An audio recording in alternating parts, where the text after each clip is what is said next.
For Kumiko to come together correctly, all the pieces need to be cut and shaped accurately. Can seem pretty daunting at first, but well-made jigs really simplify the process and make it much more doable than it might seem. Here's the process I've used to do it, all based on the book The Art of Kumiko by Matt Kenny. I basically followed him kind of step by step, so all credit to him for this method.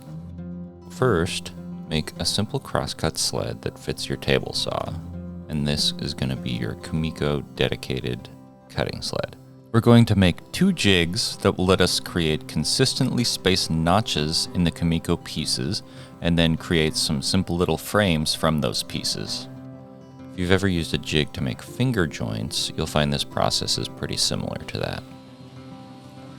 So first, cut a piece of hardwood somewhere between 1/4 to 1/2 inch, roughly the width of the back of your crosscut sled.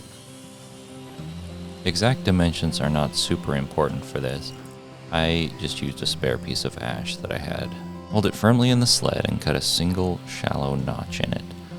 Again, on this, the exact depth of the cut isn't crucial, but make sure it's less than half as wide as the pieces you'll be using for your Kumiko frame.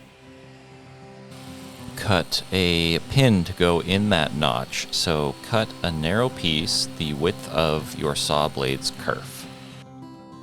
Make sure it fits snugly in the notch you cut, and then cut it to length so that it extends no more than about 1/2 inch beyond the notch on one side. Once you're sure of the fit, glue the pin into the notch.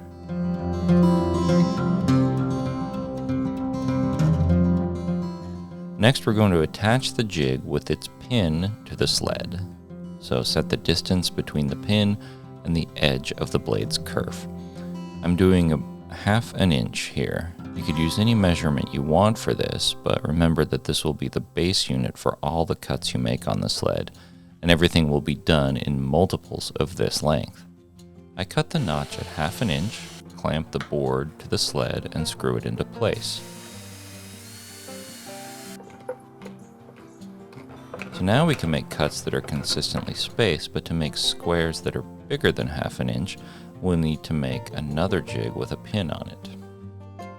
So get another piece of hardwood in similar dimensions to the first jig and cut a notch in it. Now cut a series of consistently spaced notches in the board by securing each notch onto the pin of the first jig.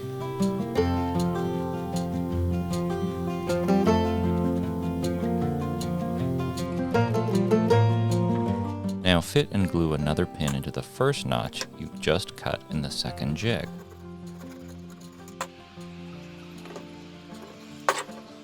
So now we've got our jigs and our sled, and here's how to use them to create consistent pieces to fit together for a Kumiko frame.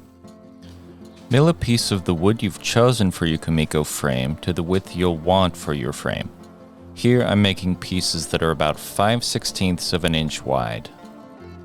Then set the depth of your blade at slightly more than half that width. Press the piece up to the pin of the jig, hold it firmly against the sled, and cut a notch along the whole width of the piece. Now you can use your secondary jig to space out the cuts. For this frame, I'll place the secondary jig's second open notch onto the pin of the first jig. Notice that between the 2 jigs, there will now be 3 spaces between the pin and the blade. Fit the notch in the workpiece that you just cut over the pin on the second jig and make a cut with that one.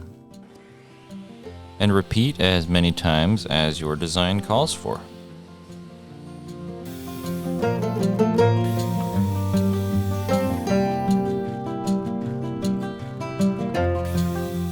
Once I've cut all the notches in this, I raise the blade a little bit to make the final cut and separate this.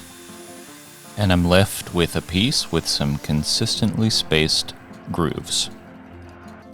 Then I set the blade width to cut pieces into the width of the kerf of the blade and cut them all off.